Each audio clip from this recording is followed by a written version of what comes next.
Welcome to our literary journey. Hello, dear readers. Today I'm going to tell you a story that will deeply touch your hearts. A narrative about love, family, and promises that transcend time. In 1881, in the interior of São Paulo, when coffee plantations were golden like gold and promises carried the weight of prayers, an encounter will forever change the destiny of a family. This is a story about how God uses the most difficult circumstances to weave the most beautiful miracles. Tell me in the comments, from which region of Brazil are you following this story? Don't forget to subscribe to the channel and leave that like so more people can discover this exciting narrative. Silesia 1881, Santo Antonio Plantation, interior of São Paulo coffee region. Dawn came slowly over Santo Antonio Plantation, tinting golden the coffee fields that stretched as far as the eye could see. It was May 1881, and the São Paulo interior breathed the sweet perfume of beans ripening under the generous sun. Antonio Ferreira da Silva awoke before the first rooster's crow, as he had done for 42 years. His bare feet touched the cold planks of the hardwood floor, and for an instant, his heart contracted with that familiar sensation of emptiness. The big house, with its adobe walls and white-columned veranda, echoed only his own solitary footsteps. 3 years, 3 long years since yellow fever had taken his Joaquina, leaving him like a man broken in half. The mornings used to be filled with the gentle tinkling of china cups, the whisper of calico skirts on the floor, the crystalline laughter that made the little birds in the garden sing louder. Now, only silence. In the kitchen, the wood stove was cold. Antonio lit the fire with mechanical gestures, preparing the black coffee he would drink alone as always. Through the half-open wooden window, he watched the free workers begin their labors in the yard, where coffee beans dried under immense canvas sheets. Life followed its course, imperturbable, while his seemed suspended in time. Seated at the jacaranda table, where so many family meals had taken place, Antonio held the cup between his calloused hands and let memories visit him. Joaquina arranging wildflowers in clay jars, Joaquina humming while preparing cornbread, Joaquina, who had never given him children, but whose love had filled every corner of that house. The morning wind brought with it the perfume of the jasmines she had planted in the garden, and with it, a distant memory. The deep voice of his father, Benedito Ferreira, resurged in his memory like a distant echo. "My son, promise me one thing. Never let life's difficulties harden your heart. Always extend your hand to those in need, as Christ taught us. The land God gave us is not ours, it is His, and we must be instruments of His goodness." The promise. How could he have forgotten it for so long? It had been made right there in that kitchen on a winter afternoon in 1878, a few months before Benedito departed for the Father's house. Antonio closed his eyes, feeling the weight of those words as if they were spoken at that exact moment. He stood up, put away the cup in the cupboard, and walked to the veranda. The sun was already rising majestically over the green hills, and the coffee fields undulated gently under the morning breeze. Somewhere, a great kiskadee announced the new day. Antonio breathed deeply, feeling for the first time in years something like hope stirring in his chest. He didn't know yet, but on that Saturday in May, his life was about to change forever, and the forgotten promise would become the guiding thread of a destiny that God had already written with letters of love. What secrets would fate hold for him on that seemingly ordinary morning? The sun was already high when Antonio saddled his dappled mare for the weekly trip to the village of Santa Cruz. It was his custom, every Saturday, to fetch provisions and chat with acquaintances in the church square. Those moments gave him the illusion that he was still part of the world of the living, although his soul remained suspended, like a stopped clock. The path wound between hills covered with coffee plantations, and the clip-clop of horseshoes on the beaten earth marked a hypnotic rhythm. Antonio let the mare follow her own pace, lost in thoughts, when an unusual scene caught his attention. Near the wooden gate that marked the beginning of his property, 3 human figures leaned against the stick fence. A young woman, with chestnut hair tied in a simple bun, held a small child in her arms. Beside her, a boy of perhaps 7 years watched her with large, serious eyes. All wore simple clothes faded by sun and time, and there was in their faces a pallor that spoke of hunger and exhaustion. Antonio pulled the reins, making the mare stop. His first impulse was to continue his journey. Other people's problems were very common in those difficult times, and he already carried his own. But something in the way the woman raised her eyes to look at him made him hesitate. It wasn't the look of someone begging for alms, but of someone fighting to preserve dignity even in adversity. "Good morning," he said, removing his straw hat as a sign of respect. "Good morning, sir," she replied with a soft but firm voice. "Forgive the inconvenience. We were just resting a bit before continuing our journey." The child in her arms, a girl with curly hair, was visibly weakened. The boy beside her remained upright, but Antonio noticed how his legs trembled slightly. He didn't need to be a doctor to recognize the signs. They hadn't eaten for days. "Where are you headed?" he asked, dismounting. "Campinas, sir. We have relatives there," the woman replied, adjusting her daughter in her arms. "I'm Rosa Maria dos Santos.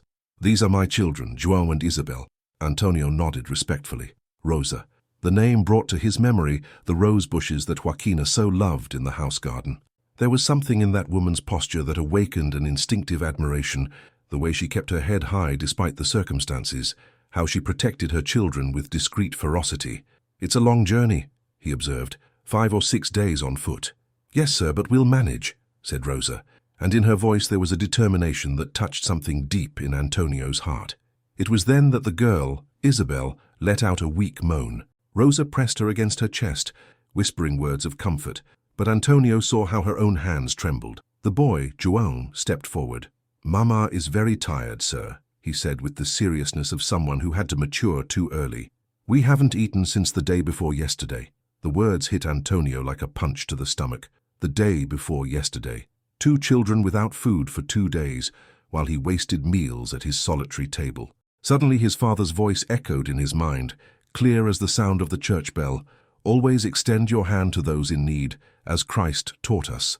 The promise, the forgotten promise that had returned to his memory that morning. He looked at Rosa, who had lowered her eyes, clearly embarrassed by her son's revelation. He looked at the children, so small and so vulnerable, and it was as if God himself were there at that wooden gate, testing his faith and his humanity. "Come with me to my house," he said without hesitation, surprising himself with the firmness of his own voice. Rosa raised her eyes, astonishment and hope mixing in her gaze. "Sir? Come," repeated Antonio, extending his hand. "There's hot food and clean beds. We can talk about Campinas later." For a long moment Rosa looked at him in silence, as if trying to see his soul through his eyes. Then, slowly, she nodded. "God bless you," she whispered. Antonio helped her mount the mare with Isabel in her arms, while João walked alongside. During the entire journey to the house, a strange sensation dominated him, as if he were awakening from a long sleep. His father's promise was beginning to be fulfilled, and he couldn't even imagine that this chance encounter would change not only their lives, but the destiny of all the generations to come. What would that family bring to his empty house besides voices and life? The big house at Santo Antonio Plantation hadn't heard children's laughter for a long time. When Antonio pushed open the main door and invited Rosa and her children to enter, it was as if the very walls sighed with relief. The air that had been still for years finally began to circulate again, carrying with it promises of renewal. Rosa stopped at the threshold, holding Isabel against her chest, while João stayed close to her. Her eyes surveyed the interior of the house, the spacious room with jacaranda furniture, the wooden windows that filtered the golden afternoon light, the smell of beeswax that Joaquina used to polish the furniture and that still lingered in the air like a blessing.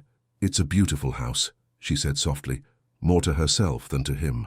Antonio felt his chest tighten with a mixture of pride and melancholy. "My late wife liked to keep it this way," he replied. "Come, I'll show you where you can settle in." He guided them through the house, and with each step he felt as if he were rediscovering his own home. In the guest room, which had been prepared so many times for visitors who never came, Rosa placed Isabel on the embroidered linen bedspread. The girl was pale, her lips dry from thirst and fatigue. "I'll get water and something to eat," said Antonio, but Rosa gently held his arm. "Mr. Antonio," she said, for during the journey he had told her his name. "We don't know how to thank you." "There's nothing to thank," he interrupted gently. "Make yourselves at home." In the hours that followed, the house was transformed. Antonio prepared a simple chicken soup with vegetables, while Rosa bathed the children with warm water heated on the stove.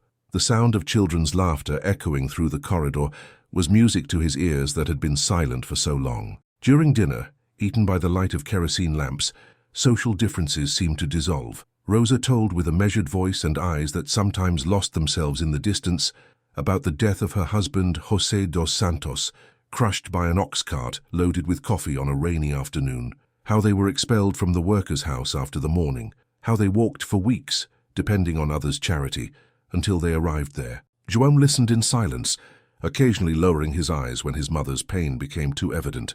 Isabel, revived by the food and bath, played with a corn doll she had found in an old trunk, a toy that Joaquina kept for the children who never came. On the fourth night, Antonio woke to a different aroma coming from the kitchen.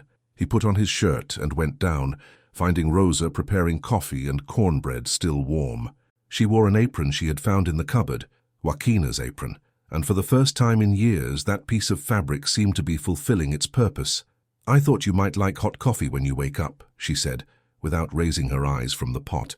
Antonio stood in the doorway watching her. There was something profoundly comforting about that domestic scene, in the way she moved through the kitchen with respectful naturalness, as if she understood she was a guest, but also as if she knew her presence there had a greater purpose. On the sixth day, João sought him out in the yard where he supervised the coffee drying. The boy approached slowly, hands behind his back, clearly nervous. "Can I help, mister?" "Antonio?" he asked with the seriousness that only children who have suffered early know how to have. Antonio looked at that small face, marked by precocious maturity, and felt something stir in his chest. "Of course, João. You can help me turn the beans." They worked side by side in companionable silence, the mature man and the boy under the sun that gilded everything around them. From time to time, Antonio explained some detail about cultivation, and João absorbed every word with hungry attention. On the ninth day, Isabel ran to him when he arrived from inspecting the coffee fields. Her golden curls bounced as she hugged his legs, without ceremony. "Good godfather!" she exclaimed with the spontaneity of the innocent.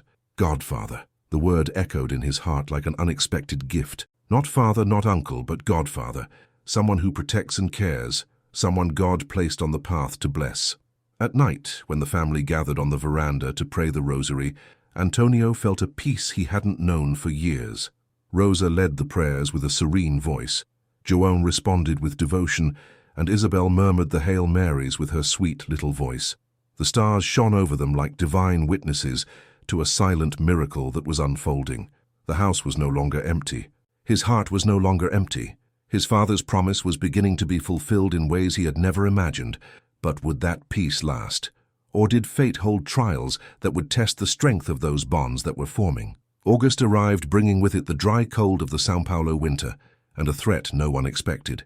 3 months had passed since Rosa and her children arrived at Santo Antonio plantation. 3 months of such complete happiness that Antonio sometimes woke up fearing it was all just a dream. The house routine had established itself naturally. Rosa cared for the house with the zeal of an owner, but always maintaining the delicacy of someone who knows she is a guest. João had become Antonio's shadow, following him through the coffee fields and absorbing every lesson about agriculture like a sponge. Isabel had transformed the house into a symphony of laughter, running through the corridors with her corn doll and filling with life every corner that before echoed only silence.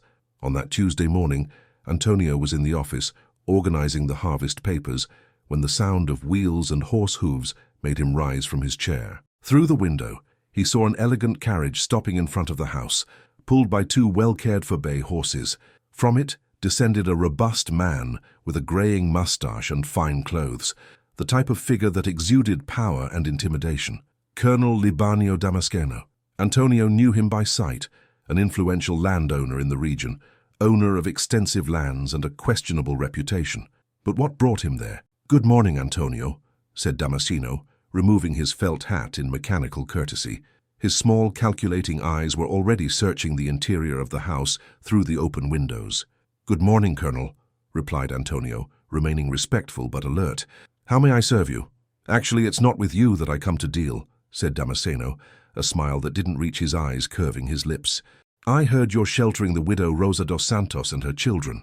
Antonio's stomach contracted. "So what? So the woman owes me money. A lot of money." At that moment, Rosa appeared on the veranda, attracted by the sound of voices. Upon seeing Damasceno, her face visibly paled, and she leaned against the doorframe as if she had taken a blow. Damasceno smiled upon seeing her, but it was a predator's smile. "Rosa, my dear, how long it's been? What do you want?" she asked, her voice trembling slightly. "I came to collect what you owe me, of course." Damasceno took from his vest pocket a folded paper sealed with red wax. 2 contos de res, the amount your late husband lost in card games and for which you signed as guarantor. Antonio felt his blood freeze. 2 contos de res was an astronomical sum, enough to buy a small plantation. Rosa staggered, and he instinctively took a step toward her. That can't be true," she whispered. "Jose never gambled." "Oh, but he did," said Damasceno, unfolding the document. "And when he couldn't pay, he hanged himself at the sugar mill. It wasn't an ox cart accident, as you said around here. It was cowardice. And now the debt passes to the widow." Rosa let out a muffled moan and collapsed into a veranda chair. João and Isabel came running, alarmed by the disturbance. Antonio felt a dull fury grow in his chest as he saw the despair stamped on the face of the woman he had learned to love. "Let me see this document," he demanded. Damasceno handed over the paper with a triumphant air. The document seemed official, with an imperial seal and a notarized signature. But there was something about it that bothered Antonio, perhaps the slightly different ink, perhaps the quality of the paper. "And what do you intend?" he asked, returning the document. "Rosa comes to work at my house for 10 years to settle the debt," said Damasceno, his eyes gleaming with a malice that made Antonio understand the true nature of that man. "The children can stay around here, since you seem to like playing at being a family man." "Never," exclaimed Rosa, standing with clenched fists. "I'd rather die. Then it will be the public jail," said Damasceno, with feigned indifference. "Debt is debt. You have 3 days to decide, my house or jail." Antonio stepped forward, placing himself between Damasceno and Rosa. "This family is under my protection." "Your protection?" Damasceno laughed, an unpleasant sound. "Antonio, you're an honorable man, but you understand nothing about law. This woman belongs to me now, and I'll take her whether you want it or not." "Nobody belongs to anybody," said Antonio with dangerous calm. "And while they're in my house, they're a Christian family, and Christian families protect each other." Damasceno put away the document and returned to the carriage. 3 days, Rosa. 3 days to decide. And you, Antonio, don't meddle in matters you don't understand. You might regret it. The carriage moved away in a cloud of dust, leaving behind a silence heavy as lead. Rosa cried silently, her hands covering her face while the children clung to her skirt, not completely understanding what was happening, but feeling the fear that emanated from her. Antonio knelt in front of Rosa and held her hands in his. "Look at me," he said gently. "Look at me, Rosa." She raised her eyes, red from tears. "Antonio, I didn't know. Jose never told me. If this is true, it doesn't matter if it's true or not," he said firmly. "You're family now. And family protects each other. I promise I won't let anything bad happen to you." But while he embraced her, trying to transmit security, Antonio knew they would face the greatest test of their lives. Damasceno wasn't a man to make empty threats, and he had enough power to fulfill what he promised. War was declared, and the price of defeat would be the destruction of everything they had built together. How could they face such a powerful enemy? And what secrets did that document hide? The next morning, even before the sun had fully risen, Antonio saddled his mare and departed for the village of Santa Cruz. He carried with him the document Damasceno had left, carefully folded in his vest pocket, and an iron determination he hadn't felt for years. Rosa had spent the night awake, alternating between silent tears and whispered prayers, while the children slept restlessly, as if sensing the tension in the air. The village was beginning to wake when Antonio tied his mare in front of the 2-story building where the courthouse operated. The painted wooden windows opened one by one, revealing the first movements of the day. The smell of coffee and sweet bread came from neighboring houses, mixed with the perfume of yellow ipe trees blooming in the central square. Dr. Horacio Mendez, the municipal judge, was known for his uprightness and knowledge of the law. Graduated in law from São Paulo, he had arrived in the village 10 years ago, bringing with him a respectable library and a reputation as an upright man. Antonio found him in his office, preparing for the day's work. "Antonio!" exclaimed Dr. Horacio, rising from his desk full of cases. "What a surprise! What brings you here so early?" Antonio took the document from his pocket and extended it to the judge. "I need your opinion on this, doctor. A man appeared at my house yesterday, collecting a debt from the family I'm sheltering." Dr. Horacio adjusted his gold-framed glasses and took a magnifying glass from the drawer. For long minutes, he examined the paper in silence, frowning as the details revealed themselves. Antonio observed every expression on the thin face of the judge, trying to guess his conclusions.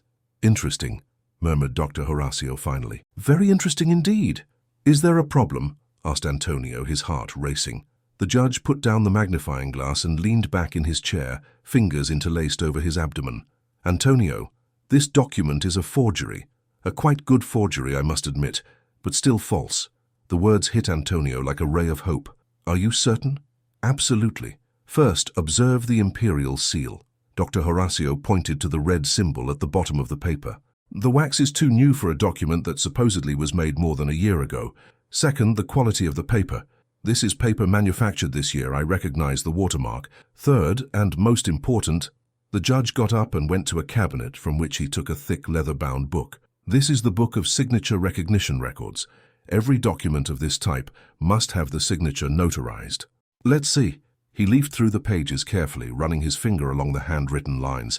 "Here, Rosa Maria dos Santos. But look, her true signature, recognized when she married, is completely different from this one on the false document." Antonio felt as if an immense weight were lifted from his shoulders. "So Rosa is free?" "More than that," said Dr. Horacio, returning to his desk. "This man, Colonel Damasceno, I presume, committed 3 crimes: document forgery, use of false imperial seal, and fraud. And there's still another important legal detail." The judge picked up another book, this one even thicker. "By the new legislation approved last year, a married woman cannot assume debts without the express consent of the district judge. Even if the document were genuine, it would be null for lack of this consent." "You mean that Rosa dos Santos was always free and never owed anything to anyone," concluded Dr. Horacio with a satisfied smile. "I'll issue right now an arrest warrant against Libano Damasceno for forgery and fraud. The sheriff can arrest him today." Antonio squeezed the judge's hand with gratitude. "Dr. Horacio, I don't know how to thank you." "There's nothing to thank. Justice must protect the innocent and punish the guilty." The judge paused, assuming a grave expression. "But I must warn you, Antonio, Damasceno is a powerful and dangerous man. When he learns he's been discovered, he might try something desperate before the arrest takes effect. Keep your family protected." The way back to the plantation seemed shorter, driven by the joy Antonio felt. The sun shone brighter, the birds sang louder, and even the mare seemed to trot more lightly. Rosa was free. The children were safe. The family God had placed in his path would remain united. When he arrived at the plantation, he found Rosa in the garden, teaching Isabel to plant pansy seedlings. João helped, carrying the tin watering can. The scene was so perfect, so full of peace and normalcy, that Antonio had to stop for a moment just to engrave it in his memory. "Rosa," he called, jumping down from the mare. She turned, and the worry in her eyes transformed into hope upon seeing the smile on his face. "Antonio, what happened?" "You're free," he said, taking her by the hands. "The document is false. You never owed anything to anyone. Damasceno will be arrested for forgery." Rosa covered her mouth with her hands, her eyes filling with tears of relief. João dropped the watering can and ran to hug them, while Isabel jumped with joy, even without completely understanding what was happening. "Thank God," whispered Rosa. "Thank God and your goodness, Antonio." But while they celebrated the victory of justice, none of them imagined that Damasceno, upon receiving news of the discovery of his fraud, was already planning one last desperate attempt to get what he wanted. The approaching night would be the longest and most dangerous of their lives. How would Damasceno react to being cornered, and what price would he be willing to pay to satisfy his obsession? The full moon hung in the sky like a silver coin when horse hooves echoed on the path leading to Santo Antonio plantation. Antonio was on the veranda, smoking his wooden pipe after dinner, when he saw the silhouettes approaching. 4 men on horseback advancing slowly, deliberately. His blood froze as he recognized Damasceno's imposing figure at the front of the group. "Rosa," he called softly, without taking his eyes off the riders. "Take the children inside." "Now."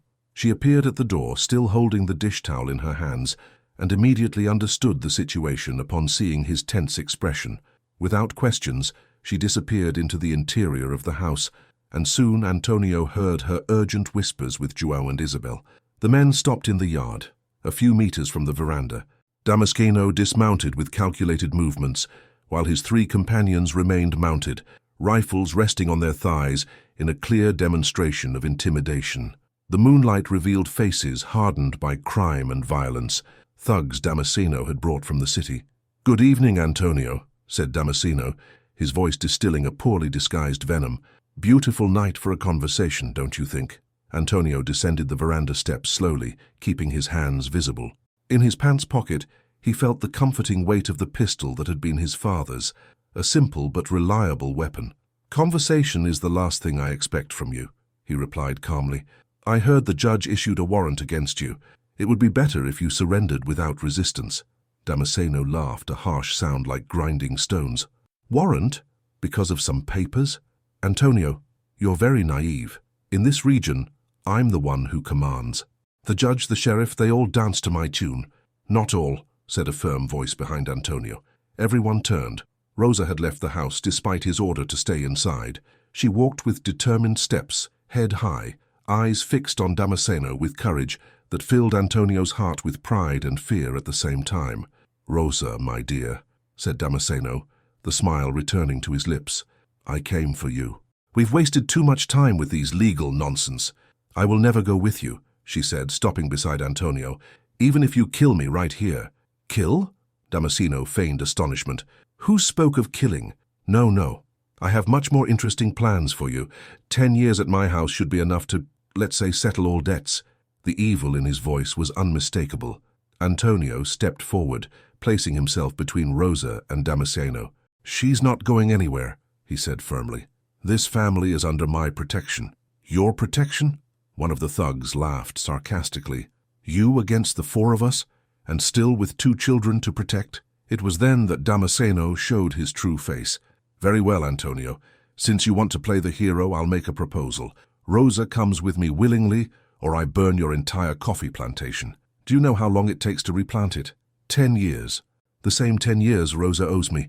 The silence that followed was heavy as lead. Antonio quickly calculated his chances. 4 armed men against him, Rosa and the children to protect. The coffee plantation, a lifetime's work, threatened. "Papa," João's voice, whispered at the door, cut through the air like a blade. The boy had called Antonio Papa for the first time, at that moment of supreme danger. The words gave Antonio a strength he didn't know he possessed. "For your time is up, Rosa," said Damasceno, signaling for the thugs to dismount. "Come now or nothing." The voice came from the road. 2 figures on horseback approached rapidly, and Antonio recognized with relief the sheriff's uniform. Captain Silva, an upright man who had served in the Paraguayan War, came accompanied by 2 soldiers. "Colonel Libanio Damasceno," said the sheriff, dismounting with authority. "You're under arrest for document forgery and fraud." "Sheriff," said Damasceno, trying to maintain composure, "there's some mistake. I was just visiting my friend Antonio." "With 4 armed men in the middle of the night."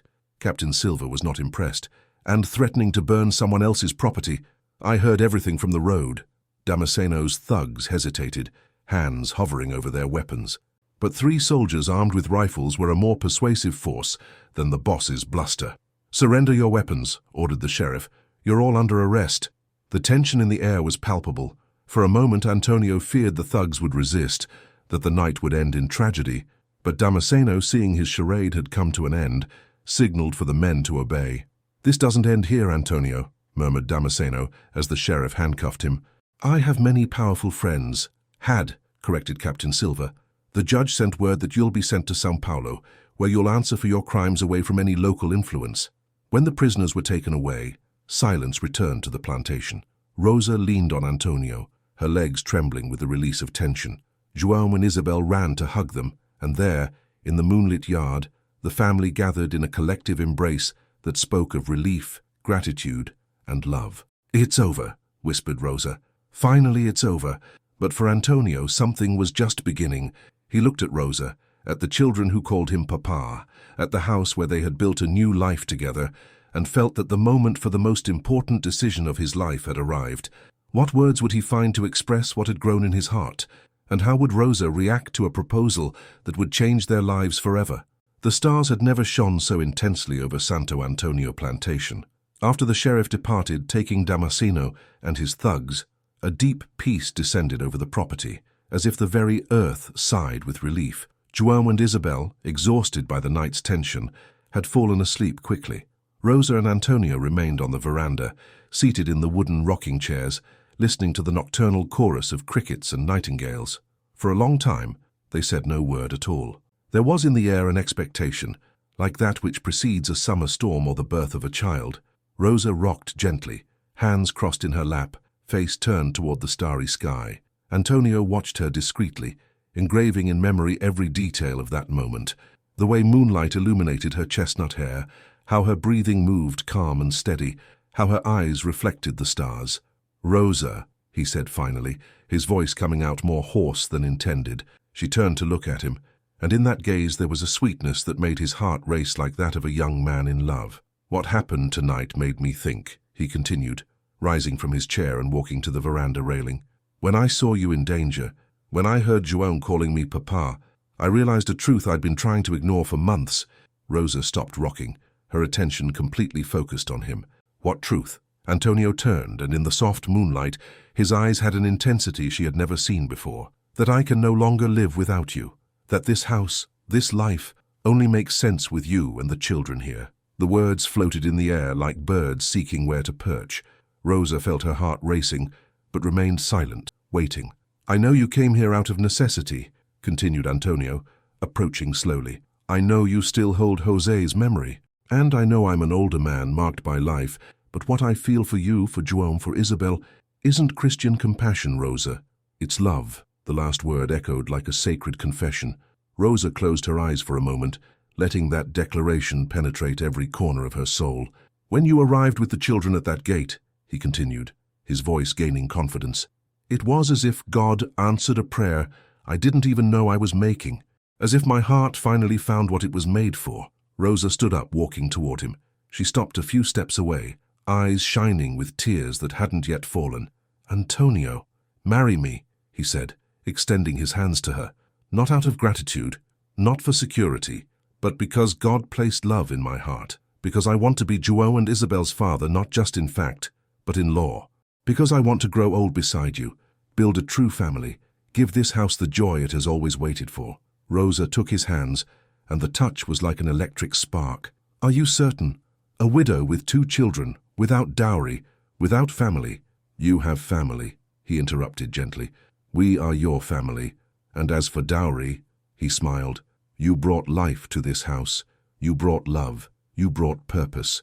What greater dowry could there be?" The tears finally overflowed from Rosa's eyes, but they were tears of joy. "I love you too, Antonio. From that first day, when you extended your hand to us at the gate, I knew God had answered my prayers, but I didn't dare hope." He held her face between his hands as if holding the most precious thing in the world. "Then you accept. You accept forming a family with me. By the bonds of the heart and divine blessing, I accept," she whispered, and the word came out like a promise of eternity. They sealed the commitment with a chaste kiss, but loaded with promises, and it was then they heard a little voice coming from the door. "Is Mama going to marry Papa Antonio?" It was João, barefoot and in his nightshirt, eyes still heavy with sleep, but shining with hope. Behind him, Isabel peeked with her corn doll in her arms. "Yes, my children," said Rosa, opening her arms to them. "We're going to be a real family."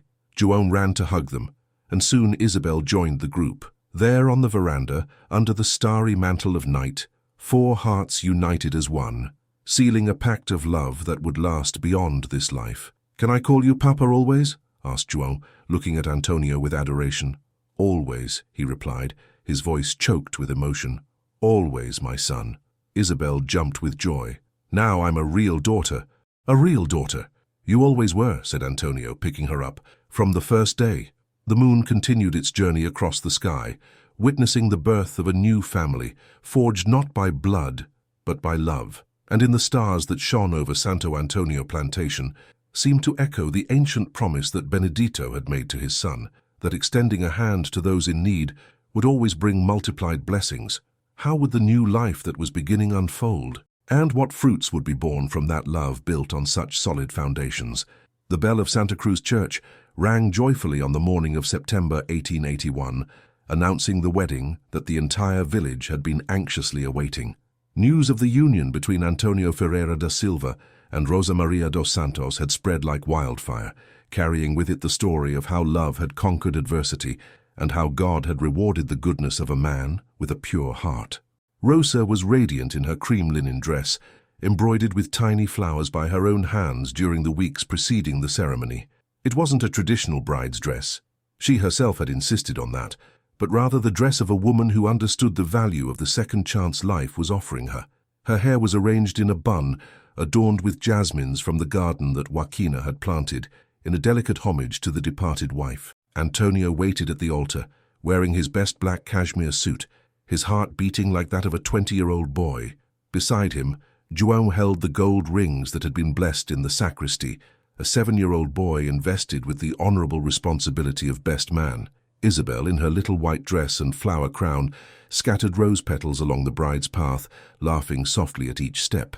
Father Antonio Miguel, a good-natured man with white whiskers who had known Antonio since he was a boy, conducted the ceremony with due solemnity, but also with the joy of someone witnessing a miracle of love. The church was packed.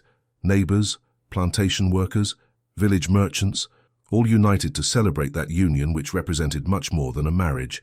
It represented hope that good always conquers evil. "Antonio Ferreira da Silva," said the priest with a resonant voice, "do you take Rosa Maria dos Santos as your wife, promising to love and respect her in joy and sorrow, in health and sickness, until death do you part?" "I do," replied Antonio, his firm voice echoing through the church vaults. "Rosa Maria dos Santos, do you take Antonio Ferreira da Silva as your husband, promising to love and respect him in joy and sorrow, in health and sickness, until death do you part?" "I do," said Rosa, her eyes shining like stars. When the rings were exchanged, João sighed with relief for having completed his mission without dropping them. When the priest declared them husband and wife, the church exploded in applause and tears of joy. And when Antonio kissed the bride, sealing the union before God and men, even the angels seemed to sing louder. The procession that headed to the plantation for the celebration was composed of almost the entire village population, carriages decorated with flowers, horsemen prancing their animals, children running alongside the wedding coach, accordion and guitar music echoing across the fields. Santo Antonio Plantation had never received so many guests, but somehow it seemed to expand to welcome everyone with generosity. Tables were set up in the yard, under the century-old mango trees, loaded with delicacies that the neighbor women had prepared: roast suckling pig, chicken in dark sauce, banana farofa, papaya candy, quindim, milk pudding. There was music, dancing, laughter that spread through the air like blessings. In the afternoon, when the guests began to say goodbye, the new family was finally alone. Rosa had changed from her wedding dress to a simple calico dress, but kept the flowers in her hair. The children played in the garden with other little ones who had stayed, their voices mixing with the song of the great Kiskadese. "Mrs. Antonio Ferreira da Silva," said Antonio, offering his arm to his wife as they walked along the veranda. Rosa laughed, a sound sweet as honey. "I still haven't gotten used to the new name, but I like how it sounds." "And I like how you make it sound," he replied, stopping to contemplate the property that was now truly a home. "Just look, Rosa. Look how different the house seems." It was true. The big house, which for so many years had been immersed in melancholic quietude, now vibrated with life. Small clothes dried on the line, toys were scattered in corners, fresh flowers adorned the tables. It was as if the very construction had awakened from a long sleep. The months that followed brought changes that completely transformed the plantation routine. Rosa took over the house administration with the wisdom of a woman accustomed to working miracles with little. The garden gained a larger vegetable plot, the chicken coop was expanded, and the walls received embroidered pictures that she made in her spare time. João became Antonio's official shadow, following him through the coffee fields and learning agriculture's secrets with the thirst for knowledge that only intelligent boys possess. His small hands soon learned to distinguish ripe beans from green ones, to calculate soil moisture, to predict weather by watching clouds. Isabel transformed every corner of the house into a stage for her inventive games. She conversed with the chickens as if they were intimate friends, combed the horses' manes, helped Rosa in the kitchen by climbing on a stool to reach ingredients. Her crystalline laughter echoed through the corridors like celestial music. In 1882, God blessed the union with its first fruit. Miguel was born on a spring dawn, tiny and pink, with his father's dark eyes and his mother's sweet temperament. Rosa cried with joy as she placed him in Antonio's arms, and João and Isabel took turns helping care for their little brother, assuming responsibilities with touching seriousness. 2 years later, Anna arrived to complete the family, a little girl with curly hair like her mother's and a determined personality like her father's. With 4 children running through the house, Santo Antonio Plantation had finally fulfilled its destiny of being a home full of love and joy. On winter nights, when the whole family gathered around the wood stove, Antonio observed his children, João and Isabel, who had been born from the heart, Miguel and Ana, who had been born from the body, and saw no difference in the love he felt for each one. Rosa, sewing by lamplight, sometimes caught his gaze and smiled, knowing exactly what he was thinking. "Family isn't blood," he always said when the children asked about their origins. "It's choice. It's love. It's God joining hearts that were made to beat together." How would those beloved children grow? And what legacy would the seeds planted in that blessed home leave for the world? The years passed over Santo Antonio Plantation like seasons of prosperity, each bringing its own blessings. It was 1890, and the property had transformed into one of the most prosperous in the region. The coffee fields stretched across 500 acres of generous land, the storage warehouses were always full of golden beans, and the big house had gained new rooms to accommodate the growing family. On a Sunday afternoon, after the traditional lunch that brought the whole family around the jacaranda table, Miguel, now a clever 8-year-old boy, asked a question that Antonio had been expecting for some time. "Papa," he said, playing absent-mindedly with the remains of papaya candy on his plate, "are João and Isabel my real brothers and sisters?" The silence that followed was not uncomfortable, but full of expectation. Rosa stopped collecting the dishes, João raised his eyes from the book he was leafing through, and Isabel, now a 14-year-old young lady, paid attention while tying knots in the rag doll that still accompanied her. Antonio pushed his chair back and settled more comfortably, preparing for a conversation he knew was fundamental. At 51 years old, he had acquired the wisdom of someone who understands that truths must be told at the right time and in the right way. "Miguel," he said with affection, "come sit here beside me." The boy obeyed, settling into the neighboring chair with typical childhood curiosity. Ana, at 6 years old, abandoned her toys and approached too, sensing that something important was happening. "I'm going to tell you a story," began Antonio, running his hand through his son's dark hair.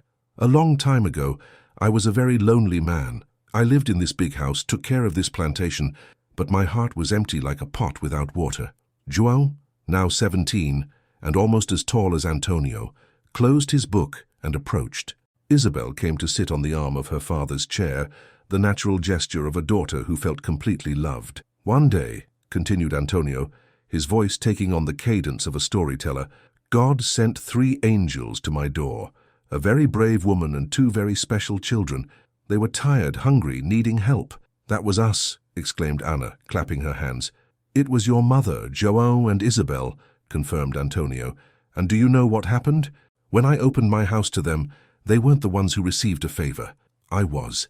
They gave me the greatest gift a man can receive, a family." Miguel listened with absolute attention, absorbing every word like a sponge. "But they weren't born from your belly like me and Anna?" Rosa approached, drying her hands on her apron, and sat on the arm of her husband's chair. "Miguel, my son," she said sweetly, "there's something very important you need to understand. Being a father isn't a matter of blood, it's a matter of heart." "Exactly," said Antonio, embracing Miguel. "João and Isabel were born here inside." He placed his hand over his heart. "In my heart. You and Anna were born here." He pointed to Rosa. "In Mama's belly. But all of you are my children in the same way, with the same love forever." João approached even closer, and Antonio saw in his eyes a deep gratitude mixed with something that could be relief. "Papa," he said with his voice already changing to that of a man, "I barely remember my biological father. To me, you have always been my father." "And I always will be," replied Antonio, extending his arm to include the young man in the embrace. "Forever, João." Isabel, who had grown into a delicate and intelligent young lady, wiped away a discreet tear. "Me too, Papa. I can't even imagine what life would be like without you." The afternoon continued with conversations about family, about love, about how God weaves destinies in mysterious ways. Antonio told about Benedito, the grandfather the children had never met, but whose wisdom continued to guide the family. He spoke about Joaquina, the first wife he had loved and lost, and how his love for Rosa didn't diminish the memory of the first, but rather honored it. José dos Santos, he said, looking directly at João, was your biological father and deserves to be remembered with respect. He was a hard-working man who loved your mother and you. I'm not jealous of that memory, João. It's part of who you are. João nodded, understanding that in Antonio there was room to honor the past without competing with it. As the afternoon advanced toward evening, the conversation naturally unfolded to future plans. João demonstrated aptitude for agriculture and interest in expanding the family business. Isabel revealed talent for letters and desire to study to become a teacher. Miguel dreamed of knowing the new machines that were arriving from São Paulo. Ana, still small, entertained everyone with her outlandish plans to have 100 dogs and teach them all to dance. When it came time for the rosary prayer on the veranda, the family's sacred tradition, Antonio looked at his small flock and felt a gratitude so intense it almost hurt. Rosa led the prayers with her serene voice. The children responded with sincere devotion, and the stars seemed to shine brighter over that family united by faith and love. "Thank you, Lord," he murmured during a Hail Mary, "for teaching me that family is built with love, not just with blood, for showing me that a father's heart can be infinite." That night, while Rosa arranged the younger ones for sleep and the older ones retired to their rooms, Antonio remained on the veranda a few more minutes, savoring the peace of that life God had given him. The plantation prospered. The children grew healthy and loved. Rosa was his faithful companion in all joys and challenges. The promise made to his father Benedito had been fulfilled in ways more abundant than he had ever dreamed. What even greater fruits would be born from that seed of love planted at a plantation gate? The century turned its pages, and 1901 arrived at Santo Antonio Plantation, loaded with prosperity and achievements. 20 years had passed since that providential encounter at the gate, and the property had become one of the most respected in the entire coffee region. Antonio, at 62 years old, maintained an erect posture and firm gaze, but his hair was now completely grey, and expression lines marked a face that had known more joys than sorrows. Rosa, at 48 years old, had become a lady of remarkable presence, respected in the village and beloved by all who knew her. Her hands, always busy, embroidered trousseaux for daughters-in-law and knitted blankets for grandchildren, while administering the big house with the efficiency of a true matriarch. On a Sunday morning, after Mass in the little chapel they had built on the plantation itself, the whole family gathered for the traditional lunch. The table, now much larger than the original, accommodated not only the parents, but also the married children and their little ones. João, at 27 years old, had become an imposing man with broad shoulders and hands calloused by work. He had married Maria Cristina, daughter of neighboring plantation owners, and they already had 3 children: Antonio José, 5 years old, Joaquina Rosa, 3, and little Benedito, only 6 months old. He managed a significant part of the property and demonstrated the same business acumen as Antonio. Isabel, at 21 years old, had realized her dream of becoming a teacher. She had graduated from the normal school in São Paulo and, upon returning, had married Dr. Fernando Mendes, son of the judge who had saved the family from Damasceno years before. They had 2 children. Helena and Carlos, and Isabel divided her time between family and the little school she had founded in the village. Miguel, at 19 years old, studied agriculture at a technical school in the capital and returned home on weekends, full of new ideas about coffee cultivation and processing. Tall and slender, he had inherited his mother's refined features and his father's determination. Ana, at 17 years old, was engaged to Gabriel, the pharmacist's son from the village, a studious and gentle young man who had won over the whole family with his dedication and good character. The wedding was scheduled for the following year, and Ana lived between trousseau preparations and piano studies she did with an Italian teacher specially hired for her. The plantation had grown to 500 alqueires, housed 3 houses besides the main one, and a colony with 30 families of free workers. The warehouses were always full, cattle grazed in verdant fields, and the coffee plantations stretched to the horizon like a golden sea. "Papa," said Isabel, adjusting her shawl over her shoulders, "do you remember that first morning when we arrived at the gate?" Antonio smiled, delicately cutting a piece of chicken in dark sauce. "How could I forget? It was the day my life really began." "And ours too," added João, holding his youngest son in his arms. "Sometimes I think about how it would have been if we hadn't stopped at that gate." "Don't think about what could have been," said Rosa, serving more rice in the dish. God knows what he's doing. Every encounter, every decision, everything is part of his plan. Miguel, always curious about how things work, asked a question that revealed the depth of his thoughts. Papa, how did you know it was right to receive us? Weren't you afraid we might be lying or— Miguel, scolded Ana. What kind of question is that? No, Ana, said Antonio, raising his hand. It's an important question. He paused, as he always did when he wanted to give a thoughtful answer. Son, sometimes in life we have to choose between prudence and charity. That day I chose charity, but it wasn't exactly a conscious choice. How so? Asked Isabel, always interested in matters of the heart. It was as if a voice inside me said, "This is your family." Not the voice of fear, which said to be careful, not the voice of reason, which calculated risks, but the voice of the Holy Spirit, which recognizes what is right before the mind even understands. Rosa took her husband's hand on the table, a simple gesture that spoke of 2 decades of companionship. And we felt the same thing. It wasn't fear that made us accept your help. It was gratitude and recognition. Recognition? Asked Carlos, Isabel's son, an observant 7-year-old boy. Recognition that we had arrived home, explained Rosa. Not just any home, but our home. The afternoon extended in conversations that mixed memories and dreams. The grandchildren ran through the garden that Rosa had transformed into a small paradise of flowers and fruit trees. The sons-in-law, Fernando and the future Gabriel, listened attentively to the family stories, understanding they were becoming part of something much greater than a simple marriage. When it came time for the weekly farewell, with João returning to his house on the plantation and Isabel returning to the village with her family, Antonio and Rosa remained on the veranda, watching the movement of carriages and horses. 20 years, murmured Rosa, resting her head on her husband's shoulder. The best 20 years of my life, he replied, kissing her forehead. And I feel there's still much ahead. The grandchildren will grow up here like our children grew up, she said, watching the children playing in the yard. This land will continue to be blessed. Antonio nodded, thinking about the continuity of that family that had begun with a simple act of kindness. Every child running in that yard carried within them not only their ancestors' blood, but mainly the legacy of love that he and Rosa had built together. You know what impresses me most, he said after a long silence. What? How God uses small things to make great miracles. A plantation gate, a plate of food, a bed to rest, and suddenly, an entire family. Rosa smiled, that smile that had conquered his heart from the first day. God's greatest blessings come disguised as simple things. Night descended over Santo Antonio plantation like a silent blessing, and the two remained there, hand in hand, contemplating the work they had built together. Not just a prosperous property, but a legacy of love that would perpetuate for generations. What more did life hold for them, and how would that love continue to multiply through the years?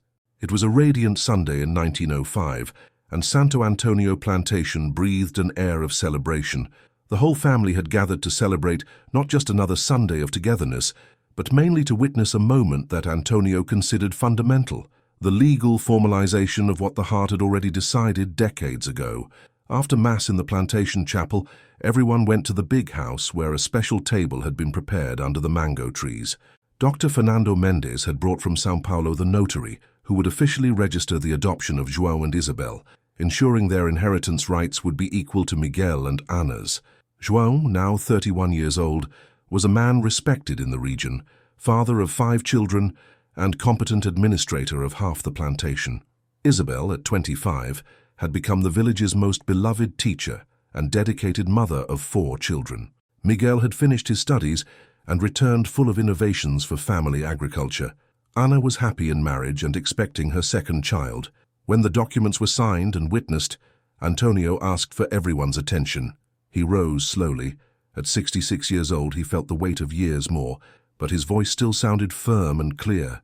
"Dear family members," he began, his gaze traveling across each face around the table, "today is not just any Sunday. It's the day we formalize before the law what God had already written in our hearts 24 years ago." Rosa watched him with pride, hands crossed in her lap, surrounded by the grandchildren who adored her. João and Isabel were visibly moved, understanding the symbolic importance of that moment. "I want to say some words about gratitude," continued Antonio. "For a long time, I thought I had saved a needy family. Today I know I was completely wrong. It wasn't I who saved you. It was you who saved me." A respectful silence fell around the table. Even the smallest children seemed to feel the solemnity of the moment. "When you arrived at that gate," he continued, his voice gaining warmth, "I was a man dead inside. I lived, worked, fulfilled my obligations, but my soul was empty like this house was silent. You gave me back my life." He paused, observing João and Isabel with paternal tenderness. "João, my son, you taught me that fatherhood doesn't depend on the blood running through veins, but on the love growing in the heart. When you called me Papa for the first time, that night we faced Damasceno, I felt I was reborn." João discreetly wiped his eyes, moved. "You were always my father, Papa, the only one I recognize. And you, Isabel," continued Antonio, turning to his daughter, "taught me that a father's love can be infinite, that there's room in the heart to love all children equally, each with their personality, each with their gifts." Isabel smiled through tears. "You gave me not just a name, but mainly an identity. I'm Isabel Ferreira da Silva with great pride." Antonio then addressed the notary, who had witnessed the entire scene with evident emotion. "Dr. Teixeira, I want it recorded officially that these papers we sign today only confirm a reality that always existed. João Ferreira da Silva and Isabel Ferreira da Silva are my legitimate children, with the same inheritance rights as Miguel and Ana. So it shall be recorded," confirmed the notary, impressed with the solemnity of the moment. "But there's more," said Antonio, resuming his speech. "I want all of you to know that this land, this plantation, everything we've conquered together, belongs equally to the 4 children. There will be no distinction between those born from the body and those born from the heart." Rosa stood up and approached her husband, holding his hand. "Antonio, my love, may I say some words?" He nodded, and Rosa addressed the family with the serenity that had always characterized her. "Children, grandchildren, sons-in-law, I want you to understand something important. What happened in this family wasn't coincidence. It was divine providence.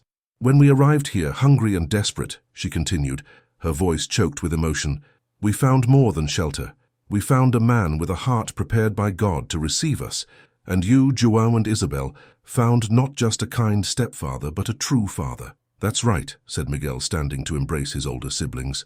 "João, Isabel, you are my siblings by heart and by right. This family never made distinctions and never will." Ana joined the collective embrace, and soon everyone was gathered in a circle of affection that included even the smallest grandchildren. "I want to read something," said Antonio, taking from his pocket a carefully folded paper. "I wrote these words to be kept in the family Bible so future generations will always remember." He read with measured voice, "Family isn't blood running through veins. It's love beating in hearts. It's daily choice to care, protect, teach, and love. It's God joining souls that were made to walk together. May the children of this house always remember, the greatest inheritance we can leave isn't land or money, but the capacity to love without conditions and receive without prejudice." When he finished reading, he placed the paper in the big Bible that stayed in the living room and asked everyone to form a circle for a prayer of thanksgiving. "Lord," he said with lowered head and extended hands, "thank you for teaching us that family is built with love, not just with birth. Thank you for showing us that your providence acts through generous hearts and open arms. May this land continue to be blessed by love, and may our descendants always remember that true wealth lies in the bonds that unite us." "Amen," everyone responded in chorus. That afternoon extended in conversations, laughter, and games. The documents were carefully stored, but the most important thing was already recorded forever. In the heart of a family, united by the purest love that exists, the love that chooses to love. What example would that family leave for future generations? And how would that legacy of love multiply through time? The winter of 1911 arrived more rigorous than previous ones, bringing with it icy winds that descended from the mountains and made the coffee plantation foliage tremble like hands in prayer. Antonio, at 72 years old, felt more intensely the cold that penetrated his bones, but continued rising before dawn to accompany the plantation work, even when Rosa insisted he rest more. It was a June morning when the cough that had been bothering him for weeks worsened. Rosa, alarmed by the hoarse sound coming from her husband's chest, sent for the village doctor. Dr. Severino, an experienced man who had known the family for decades, examined Antonio carefully and diagnosed pneumonia. "Complete rest is necessary," the doctor told Rosa after the examination, "and much prayer. At 72 years old, pneumonia is serious business. The news spread rapidly through the plantation and reached the children like lightning on a clear day. João immediately left his tasks and installed himself in the big house to help with care. Isabel came from the village with her children, determined not to leave her father's side as long as necessary. Miguel interrupted a course in São Paulo and returned running. Ana, even pregnant with her third child, didn't want to stay away. During the weeks that followed, the house filled with discreet but constant movement. Grandchildren and great-grandchildren took turns in their grandfather's room, some too small to understand the gravity of the situation, others already grown enough to comprehend that difficult times were approaching. Antonio, even weakened, maintained a strong spirit. In the hours when fever decreased and breathing normalized, he told stories to the little grandchildren, remembered family events, and whenever possible, transmitted his final life lessons. "Come here," he said on a July afternoon, calling João and Isabel to his bedside. "I want to talk with you." The two approached, and Rosa adjusted the pillows so he could speak more easily. His voice was weaker, but his eyes maintained the same brightness as always. "My children," he said with affection, "I want you to know that these were the best years of my life, not because of the plantation, not because of money, but because of you." "Papa," whispered Isabel, holding his hand, "don't talk like that. You're going to get better." Antonio smiled, that tranquil smile of someone who had made peace with life. "Isabel, my daughter, we all have our time in this world. Mine has been blessed beyond any merit." "What do you want us to do?" asked João. His voice choked. "Continue being family," he replied without hesitation. "Take care of Mama, take care of each other. Teach your children that love has no color, no origin, no conditions. You are living proof that God writes straight with crooked lines." Rosa approached, sitting on the edge of the bed. "Antonio, my love, do you want me to call the priest?" "Yes," he said, "but not because I'm afraid.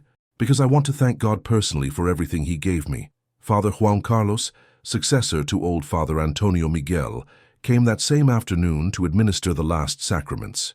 The ceremony was simple but deeply moving, with the whole family gathered around the bed, praying the rosary they had prayed together so many times on the veranda. "Lord," said Antonio during extreme unction, his voice barely audible, "thank you for each day, for each joy, for each challenge. Thank you for teaching me that true wealth lies in the love we give and receive." The final months were of gradual farewell. Antonio slept more, spoke less, but when he was awake, his presence still radiated the same peace and wisdom that had always characterized his personality. The grandchildren took turns reading him passages from the Bible, and he listened with attention, sometimes smiling at some passage that especially touched him. On a Sunday afternoon in September, after Rosa had conducted the evening rosary, Antonio asked to be alone with his wife. The children left discreetly, taking the children to the garden. "Rosa," he said, taking her hand in his, "you were the greatest gift God gave me, not just because you gave me children, but because you gave me you." "Antonio," she whispered, tears silently running down her face. "Promise me you'll live," he said with sudden energy, "that you'll see the grandchildren grow, that you'll continue being the heart of this family. Do you promise?" "I promise," she said, kissing his hand, "and promise you'll tell them, always, how it all began, how God brought two lonely people together and made a blessed family." "Always," promised Rosa. Antonio died as he had lived, peacefully, surrounded by love. It was on a Sunday afternoon, exactly as he had always wished, after the rosary prayer, with the whole family gathered. He simply closed his eyes during a nap and didn't wake up again, his face serene like someone who finally finds absolute peace. The funeral procession that headed to the village cemetery was one of the largest the region had ever seen. More than 500 people accompanied the coffin, coming not just from neighboring plantations, but also from the capital, from other cities, all wanting to pay final tribute to the man who had marked their lives with kindness and example. On the white marble headstone, Rosa had engraved the words that summarized an entire life: Antonio Ferreira da Silva, man of word and Christian heart, taught that family is built with love. When the last handful of earth covered the coffin, João held Isabel's shoulder, and Miguel embraced Ana. There, in that moment of supreme pain, they understood that Antonio hadn't died. He would continue living in each of them, in every grandchild who played on that blessed land, in every generation that would learn from his example. The Antonio Ferreira da Silva era had come to an end, but the legacy of love he had planted was just beginning to bear its eternal fruits. What marks would that extraordinary man leave in the family's history? And how would his example continue echoing through the generations? The years succeeded each other over Santo Antonio plantation like tranquil waves on a serene lake. Rosa, now a widow, became the respected and beloved matriarch of the entire family, keeping alive the traditions she and Antonio had built together. She lived until 1926 at 73 years old, always surrounded by children, grandchildren, and great-grandchildren who revered her like a saint. During her 15 years of widowhood, Rosa dedicated herself to preserving her husband's memory and the values he represented. She had the big house transformed into a memorial, keeping Antonio's furniture, books, and personal objects exactly as he had left them. The office where he planned harvests and solved plantation problems became a small family museum. The property remained in family hands, administered jointly by the 4 children and their descendants. João assumed the natural leadership of business, but always consulting Isabel, Miguel, and Ana for all important decisions. There were never disputes or conflicts. The example of unity Antonio had left was too sacred to be broken.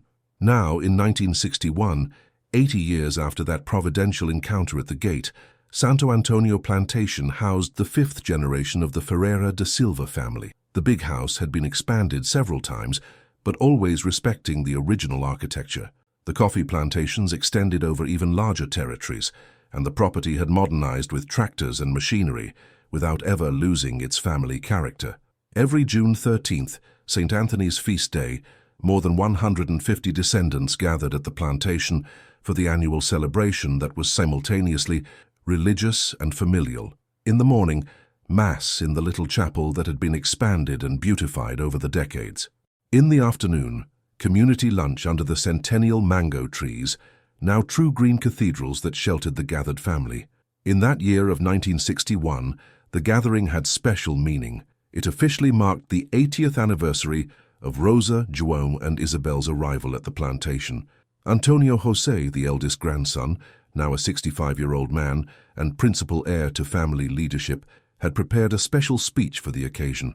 "Dear family members," he said, standing at the head of the main table, "today we commemorate not just another St. Anthony's Day, but mainly the date when our family was truly born." Respectful silence fell among those present.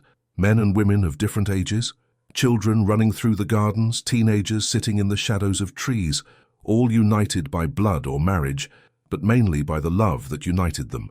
80 years ago, continued Antonio José, my grandfather Antonio Ferreira da Silva made a decision that changed all our destinies.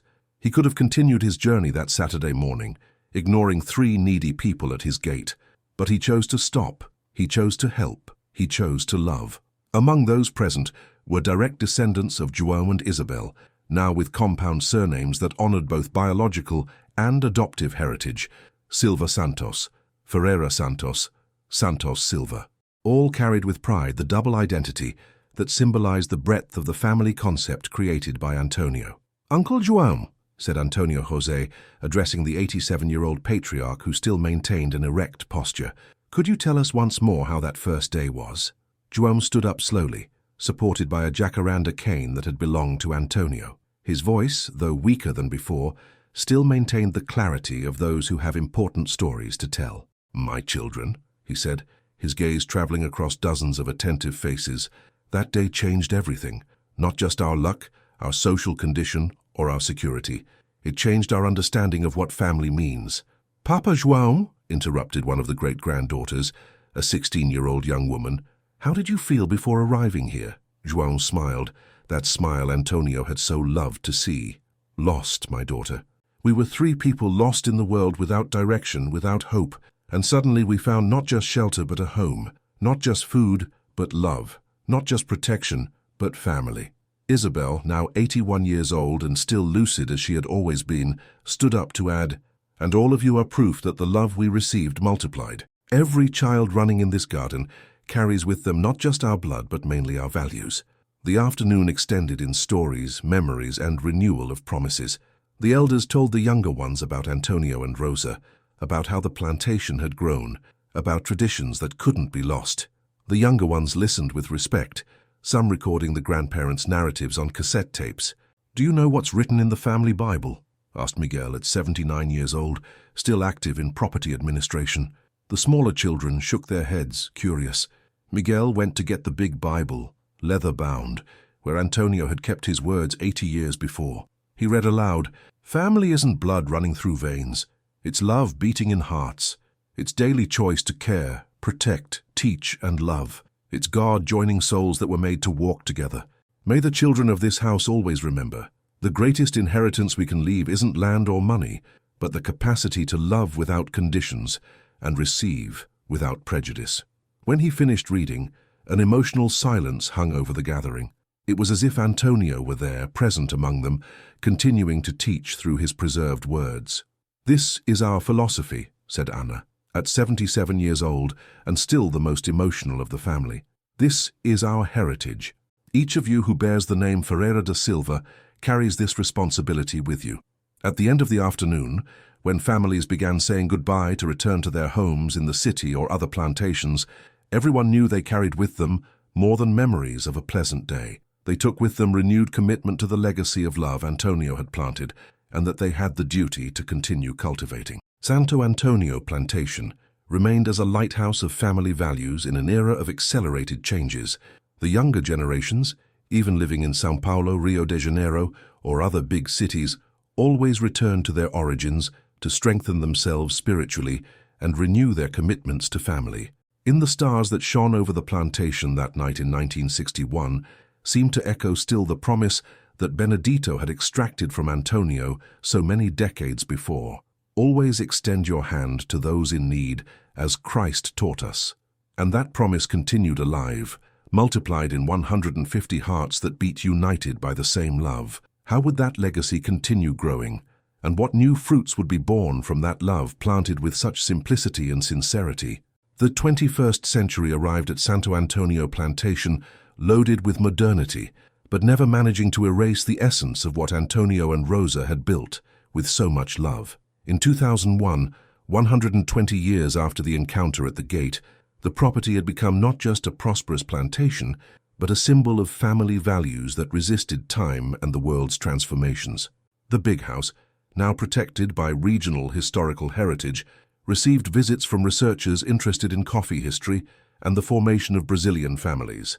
But for the descendants, it continued being simply the home where everything had begun, preserved as a sanctuary of unconditional love. Maria Helena Santos Silva, great-great-granddaughter of Rosa and João, had become the principal guardian of family memory. Graduated in history from the University of São Paulo, she had dedicated her doctoral thesis to the family's history and the concept of adoption in 19th century rural Brazil. At 45 years old, she had assumed responsibility for organizing the documents, photographs, and accounts that constituted the family archive. On that June 13, 2001, the annual gathering assumed special characteristics.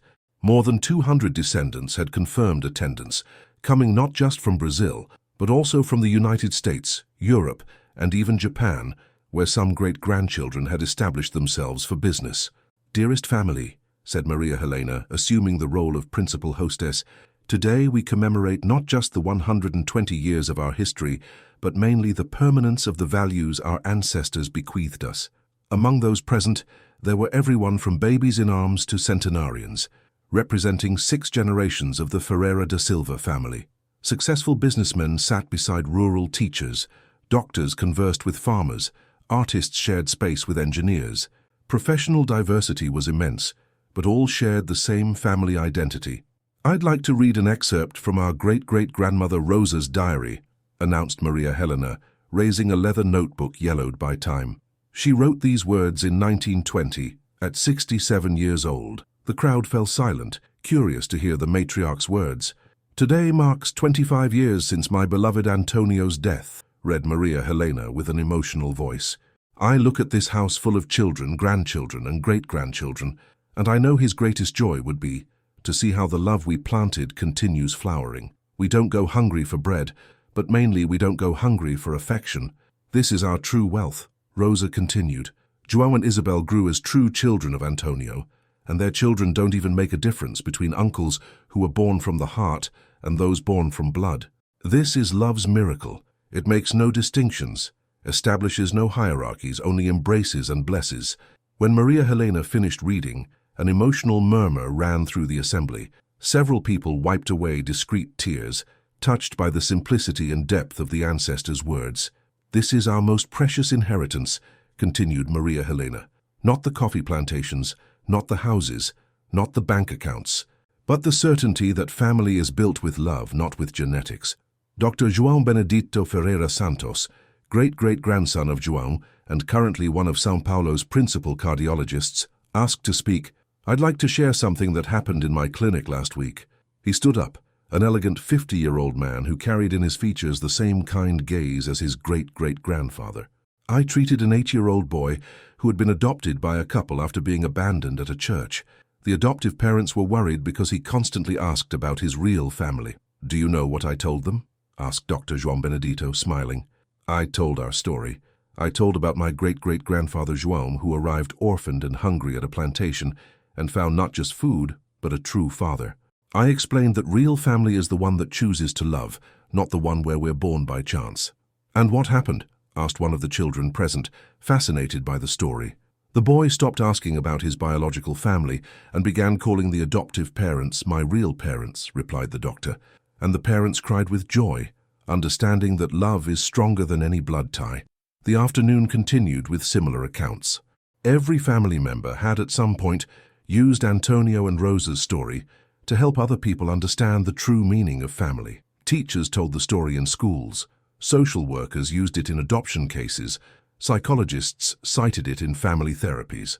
"Our family became a multiplying force of love," observed Ana Cristina Silva Santos, journalist and Anna's great-granddaughter. "Each of us carries the responsibility to continue spreading this seed." When it came time for the traditional rosary prayer in the little chapel, more than 200 people crowded into the small temple and its surroundings. The prayer was led by Father José Miguel, Isabel's great-great-grandson, who had chosen priestly life inspired by his ancestors' faith. "Lord," he said during the final prayer, "bless this family that was born from a casual encounter but was forged by eternal love. May future generations continue honoring our ancestors' legacy, welcoming, loving, forgiving, and uniting." When the gathering ended and the last carriages departed, some carriages were still used by the more traditional relatives, Maria Helena walked alone to the gate where everything had begun. There, on a bronze plaque installed by the local government, was engraved, "At this location in May 1881, the encounter between Antonio Ferreira da Silva and Rosa Maria dos Santos' family gave birth to one of the most beautiful stories of family love in the São Paulo interior. May their example inspire future generations to build families based on unconditional love." While the sun set over the coffee plantations that extended to the horizon, Maria Helena held in her hands a letter she had written to be read only by herself. "Dear great-great-grandfather Antonio and great-great-grandmother Rosa, today we complete another year of our annual gathering. You would be proud to see how the seed you planted with so much love continues bearing fruit. We are now a family of 200 people scattered across the world, but all united by the same values you taught us. The world has changed much since that encounter at the gate. We have computers, airplanes, phones that fit in our pockets. But what hasn't changed is our understanding that family is choice, that love has no conditions, that true wealth lies in the bonds we build with the heart. We promise to continue honoring your memory, not just by preserving this plantation, but mainly by preserving the spirit of welcome you bequeathed us. Every child born in this family will learn that family is built with love, not with blood. Thank you for teaching us that the greatest miracles happen through simple gestures, extending a hand, offering a plate of food, opening the heart. You proved that multiplied love never diminishes, it only grows. With all our love and eternal gratitude." Maria Helena folded the letter and put it in her pocket. She looked once more at the gate, now illuminated by the soft twilight light, and smiled. There, in that simple place, one of the most beautiful family love stories rural Brazil had ever known had been born. And while the first stars began shining in the sky, seemed to echo the words Antonio had whispered in his final days, "The love we give always returns, multiplied to us." Santo Antonio Plantation continued being a beacon of hope, proving that in any era, in any place, it's possible to build a true family with the simplest ingredients: love, generosity, and faith.